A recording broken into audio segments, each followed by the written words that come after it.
consider myself a rather big fan of silent movies. My father had a couple of reels of old, grimy, yet still elegant productions like Phantom of the Opera, Greed, and The Cat and the Canary. Every couple months or so, me and the rest of the family would all sit down and watch one of them with our old projector as a nice, relaxed movie night. They were always very fun, and many of my core memories center on those nights. The screams of terror I had when the Phantom's true face was shown, the happiness when the menacing cat was first arrested, the initial confusion of attempting to follow many of these plot lines, and the misplaced joy and anger as I followed the story my juvenile mind created as I watched. As I have grown up, I have taken other interests and hobbies, but my love for classical, silent era film has never gone away. I have made friends who collect film reels just like my father. I have touched, held, and seen incredibly rare movies that, if listed online, would easily go for hundreds, if not thousands, of dollars. I preface this story with all of this background because it is integral to how I have come across something so bizarre. A few months back, one of my friends gave me a contact of his in Europe, Serbia specifically, and told me that he had a film that he said I would just be fascinated by, which also happened to be something he would be glad to load off himself for just around $200 of Serbian dinars. Interested, I asked and received his contact information, and later that day, I sent him an email introducing myself and inquiring about the movie, asking basic facts about when it was made and if any other copies of it have surfaced. His response confirmed the film was as prophesized by my acquaintance. In slightly broken, yet understandable English, he claimed the movie was filmed all the way back in 1907 and was of Romanian origin, also noting that he had not seen the film listed anywhere else, which indicated it had not only been lost, but was so obscure absolutely nobody even knew of its existence besides me, him, and his family, along with anyone else he happened to tell about it. He then went on to explain how he came into possession of the reel and gave me a general rundown of the plot. According to him, his grandfather had bought it off a wandering salesman near the Serbian-Romanian border. He never spoke much of it, but the seller recalled his father telling him to watch out for roaming fences, citing that he himself had seen a man without a tongue babbling about some movie trying to sell it. It had been kept in the family ever since, although he couldn't say whether or not it was ever watched at all. And he certainly knew he never did, because he would either not want to sell it or there wouldn't even be a film to sell. He remembered his father telling him about how it was about some man meeting a demon, but the details were fuzzy in his head and he couldn't remember entirely. The name of this movie, Omaju Diavolului, or Homage for the Devil in Romanian, certainly supported this. With my interest piqued, I wired him the payment. He sent one more email, thanking me profusely. In retrospect, I should have seen the warning signs starting here. It was 3 entire pages of the phrase, "Thank you so much," repeated over and over and over again. And then a few weeks later, a package arrived in the mail. Opening it up, it was a dusty, oxidized movie reel with film wrapped around the center. I took out my old projector and screen and carefully inserted the reel. Turning it on and starting the movie, I had a strange uneasiness as I watched the film move. It started with a black screen for a couple of minutes before coming to an establishing shot of a small town. The picture clarity was unnaturally high for a movie so old, and it was clear that the town scene wasn't a model nor a set, but a real one. People moved in and out of shops and restaurants and talked to each other on the pathways, and horses were seen carrying cargo on the cobblestone roads. After a couple of minutes of this shot, it cuts to a balding man writing something in a study of some sort.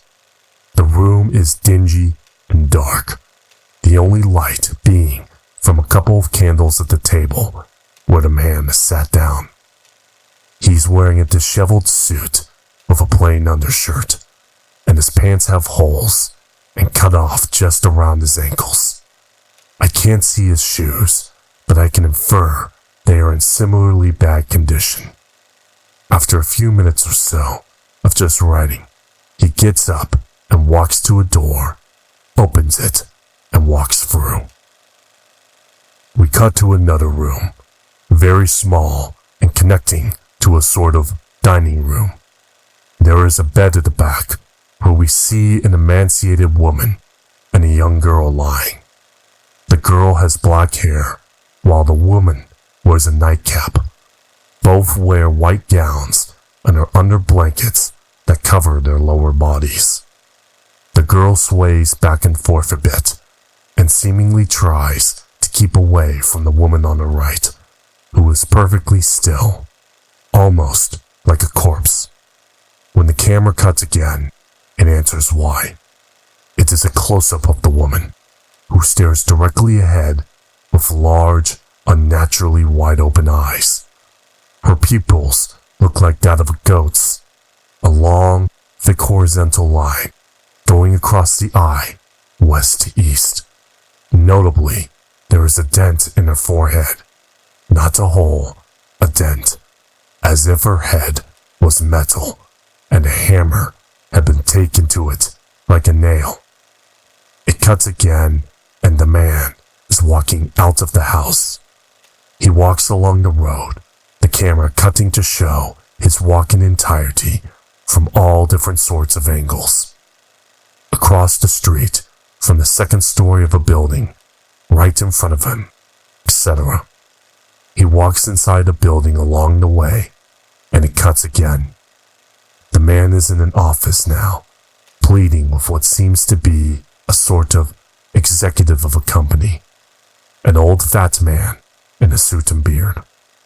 The man starts off the conversation quite normally, but as it goes on, he increasingly gets more and more unhinged. He starts screaming, acting out exaggerated gestures, and appears to shed real tears by the end of his tirade. The fat man just laughs in his face as a response, and in return, the man slaps him across the face and storms off in anger. It cuts again. After what appears to be some time later, the man stands before an altar in a similarly dark room as before, a jagged dagger in one hand and a thick book in the other. He places the book on the altar and lifts his free hand above it, brandishing his dagger as if to slice his palm and rain the book in blood. The spine of the book has a cross on it, indicating it is a Bible. The man's demeanor is also quite off. His face cannot be seen, but his dagger hand is shaking. He turns it over in his hand constantly, as if he is anxious and afraid. After a minute or so of deliberation, his free hand wraps around the blade. It cuts without showing the slash, and the man is seen with bandages on his hand. He is standing before a lake, appearing to wait for someone. It is very obviously night, the only lighting being the candles seemingly provided by the film crew, and the half moon reflecting off the surface of the lake. After a couple of minutes, the movie abruptly cuts to black before cutting again to the lake scene, with one huge difference. A horrifying creature now stands before the man, almost looking like it hovers above the lake. The abomination carries a human figure, a terrifyingly skinny one, with long and spindly arms and legs. Despite the black and white nature of the movie, I can certainly deduce the creature is pale, glowing in the night, almost fluorescently. There is a mane of dark feathers around its neck, going around its back, and its face. Oh God, its face. It's an ugly, wrinkled, inhumane mass, punctured by a large nose that almost appears to be a pig's snout. Its huge, bulging eyes with bloodshot vessels you could see from miles away. Around it, tendril-like limbs sprout and orbit the thing, loose flesh and fibers flowing in the apparent wind. There is no conception in my mind as to how these most likely dirt-poor Romanians were able to construct such a lifelike, complex, organic prop or even costume in 1907. The most likely thing is that they didn't. It stares at the man for a second, and before it cuts away, I swear I can see it move towards him, if only for just a millisecond. The next shot is back in the bedroom with the woman and girl. This time, the man is standing before them in his own nightgown. His expression is lifeless, one of despair. It cuts to black again for a few seconds, and the creature appears again, tendrils flowing and everything. It reaches a lanky arm out to the man, and his attention is grabbed. He then just stares at it for a second, before the film cuts to black again and goes back to the scene for a final time. The creature is gone. The man is still staring at where the creature was, and abruptly starts walking out, ending the scene. The next scene is not for the faint of heart, so I will spare the gory details and give a brief summary. The man walks into the altar room with a small, bundled thing. The camera starts to zoom in from afar on a particular part of the bundle. The man slowly turns it, and it reveals a screaming, bawling baby. The camera zooms out again, and the man tries to shush it to no avail. Finally, he takes the dagger out again, pointing the blade at the baby. The next scene is the man returning home, and the scene is disproportionately happy compared to the horrors in the last one. The woman, his apparent wife, greets him at the door with a hug and kiss, while the girl who appears to be his daughter jumps into his arms. His wife's head, notably, doesn't have the dent anymore. The man himself has an odd air around him. His beaming smile and jubilant attitude are infected by the shame and dread, something that's not immediately noticeable, but can be easily seen once you do. His eyes are shifty, and the hand he held the dagger in shakes just a little bit, enough to be noticeable. The scene fades, doesn't cut, into the next scene. The camera fades into the same bedroom the wife and daughter were in, except the man is laid there instead. All of the furnishings and such are taken out of the room, leaving just a plain white room with a bed. The man coughs and turns around in the bed in agony. His bald head shines with sweat from his sickness, and he is clearly in a lot of real pain. Just when the man is laid still and the scene appears to have run its course, a sudden pentagram appears on his chest. The lines of the star and circle burst into flames, igniting the man and blanket. Soon, everything is on fire. The man can't be seen very well, but I can only imagine how fast he burnt into a human puddle. It is clear repentance for his previous deal and sin. The last scene is of a small funeral for the dead man. The coffin is already in the grave, and the gravedigger is on standby for when it is over. Only one figure has shown up, and it is not the man's wife nor his kid. It is a tall figure whose face can't be seen due to the wide-brimmed hat it is wearing. A priest comes into frame with a Bible, quickly giving the man his last rites before leaving. The tall figure steps forward slowly and offers a single, unknown flower before the camera cuts to a backshot of the figure walking away. As the figure took its hat off, I audibly gasped as it revealed two large dark horns as it walked away. The movie ends with no credits. I have no idea what to make of this movie. It is bizarre in a way I cannot hope to be seen replicated anywhere else. The frantic editing tells me it is a movie, but the lack of set designs and appearance of real emotion and the entity tell me it's not. I am so bewildered and confused.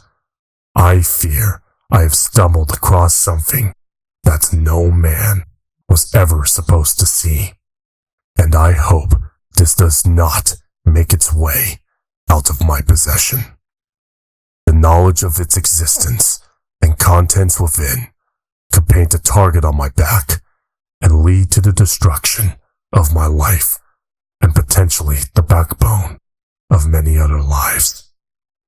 Ever since I saw it that fateful day, around 3 months ago, there has been an aura around my house I cannot shake, like something is always watching me, observing me, and it follows me everywhere I go around the house. Whether or not it is the effects of the film taking its toll on my mind, even all this time later, or if it's something more than just paranoia. I'm not so sure. Considering the nature of the things I saw in that film, I cannot rule out the possibility that some spirit or remnant of the man, entity, or something else followed me all the way from Serbia, latched onto the film like a postal stamp, to finally greet me once I exposed my eyes to that wretched tape. In spite of everything, I have but one question. If the devil was only at the funeral, what in the hell was that thing that the man saw?